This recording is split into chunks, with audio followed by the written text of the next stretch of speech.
Hey, what's going on? So today I wanted to do a quick video to show everyone we need to pull a shingle sample off of this roof behind me. The insurance company has opened up some coverage to make repairs, but the material on this roof is no longer made. So not only are we going to have some appearance issues, but we're going to have some compatibility issues as well. So we're going to show you how we pull a shingle sample, the tools we use, and where we send those. Spoiler alert, NTS Labs for the win. But I've got my hammer for when I actually get up onto the roof. We've got some cap nails so that we can secure the tarp. We've got our pitch hopper. Roof's got a little bit of a pitch on it, so we want to make sure we're safe. And a flat bar. So follow me up on the roof. Let me show you how this works.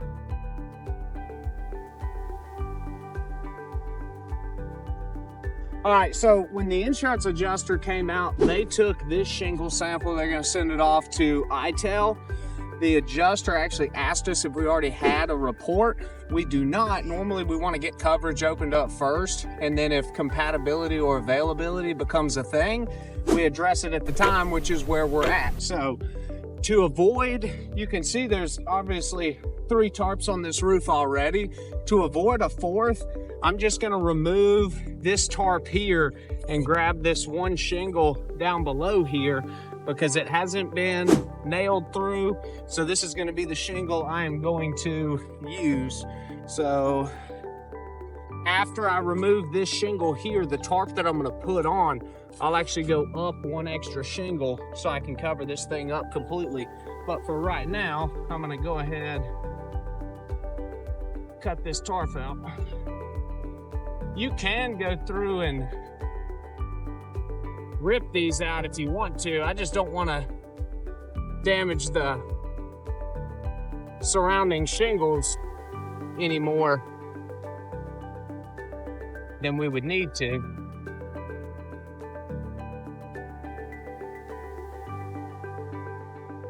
This one as well.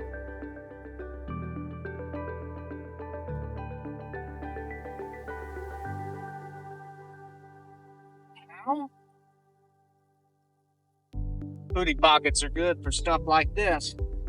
Now, I've got my hammer holding down my tarp so it doesn't blow anywhere. But I'm gonna go ahead, take a couple of these nails out because my shingle goes all the way to here. They actually put a smaller shingle in here.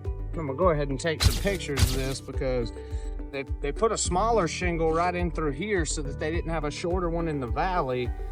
And even trying to get the flat bar under that one is causing some damage. These shingles are stuck down really well. So I just want to make sure I can document what I'm doing up here. So I've removed that. Got this, that tore. Trying to get this out.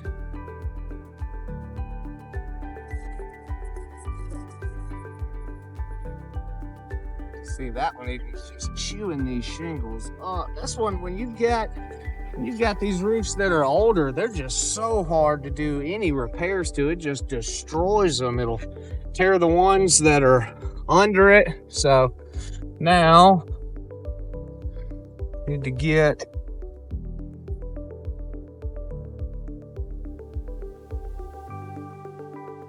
this shingle here removed. Yeah, because you can even look and see, like, even now this part pulls this shingle out. So need to make sure we can get this little laminate strip off from there, because I don't want to bring this shingle with me. So now I've got this thing fully broke loose here. We've got this one broke loose.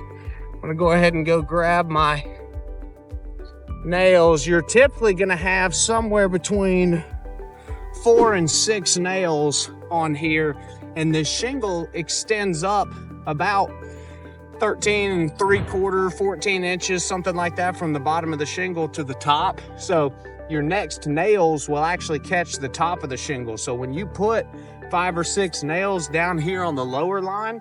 When you install this next course, you're putting an additional 5 to 6 nails through that shingle. So it definitely helps tremendously for holding that shingle down. I like to have something magnetic on me to hold these nails. If I was testing this roof for repairability, I would be taking pictures of the fact that these nails just pull right through these nail heads. But since we're not worried about the repairability of the materials yet, I'm not too concerned with documenting that.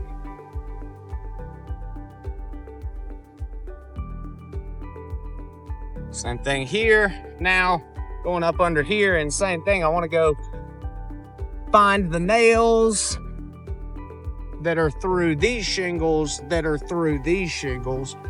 so that I can get this all the way out.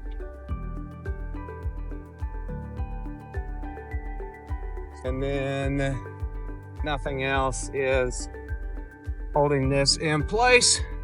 Bam. So now I have my product removed. We're gonna go through, put the tarp back in place to prevent any water from being able to get through this area, and then we'll send this off to the lab. So hang tight and I'll get this thing tarped back up. All right, so now that we have that shingle taken off, you may bring that down, put it on the ground. If there's a place you can set it on the roof, do that. You wanna go ahead and get a couple pictures around here. Anything, I love my 0.5 zoom so that I can show everything in relation to where we were. And then I'll close this back out. And now I'll go ahead and get this tarp reinstalled on this roof.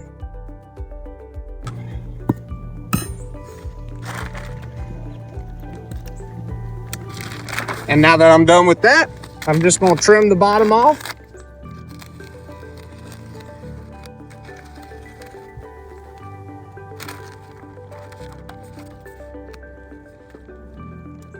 And just for giggles and grins, I'm gonna go through and put another couple cat nails right along this bottom. I wanna make sure that no wind can come up and grab this tarp.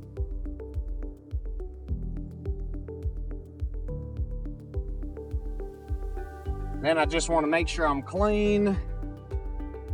Take some photos. I want to make sure I clean up anything that I had on the roof, any additional damages I need to point out on the shingles, such as some of the creasing from this tarp to show some of the lack of repairability and things like that. I want to document all of that. 0.5, do another photo of the whole thing, full slope, 1x zoom, and that is how we do our tarps.